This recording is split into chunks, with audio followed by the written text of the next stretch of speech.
বন্ধুরা চলে এসেছি তোমাদের কাছে আরো একটি নতুন ভিডিও নিয়ে। এখন এই মুহূর্তে আছি আমরা বাখরাবাদে, ঠিক আছে। আর এইখানে কিন্তু আমরা হাট বাজার করে নেবো। আর বন্ধুরা যখনই আসি কিন্তু আমরা এইখানেই দাঁড়াই। বাজার করার পর রান্না তোমাদেরকে পুরো দেখাবো ভিডিওর মধ্যে, তোমরা দেখতে পাবে কি রান্না করছি। আর আজকে নেবো কিন্তু আমরা চিকেন। চলে এসেছি সবজি মার্কেট, তো চলো দেখো কি কি সবজি বাজার করি আমরা। এইদিকে আমাদের এখন মশলা কেনাকাটি চলছে। এদিকে কাকা গেছে, আমরা এখন মশলা নিচ্ছি। আলু কিন্তু ভাজা হয়ে গেছে অলরেডি। চিকেন এখন টমেটো দেওয়া হচ্ছে। গাড়ির জিন্দেগি ভাই, ঠিক আছে, এইভাবে আমরা কিন্তু কাটাই। কি করব, রান্না বান্না করে আমাদের খেতে হয়। আর এই হচ্ছে লবণের পরিমাণ।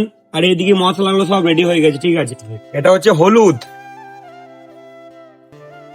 আর এই রান্না খেতে গেলে কোথায় আসতে হবে বন্ধু? আমাদের গাড়িতে। আমাদের গাড়িতে কিন্তু আসতে হবে এই রান্না খেতে গেলে, ঠিক আছে। এরকম রান্না একমাত্র গাড়িতেই পাবে। আর ড্রাইভাররা এরকম রান্না কিন্তু করতে পারে একমাত্র।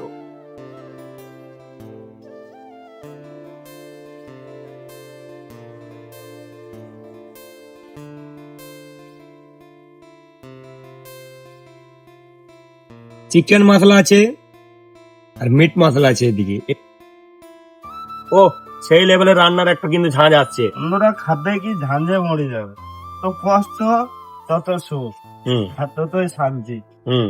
আর কষ্ট না করলে কিন্তু বন্ধুরা সফলতা পাওয়া যাবে না। কষ্ট কিন্তু করতে হবে আমাদেরকে।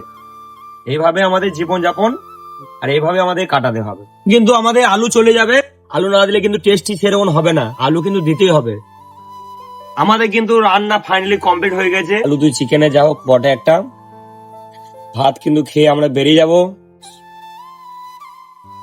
দেখি খেয়ে সুপার টেস্ট হয়েছে খেয়ে, ঠিক আছে। একটা কথা বলতে চাই, গাড়িতে কারা কারা রান্না করে খাওয়া অবশ্যই কমেন্টে জানাবে। তো দেখা হচ্ছে তোমাদের সাথে নেক্সট ভিডিওতে। Save drive save life. জয় হিন্দ।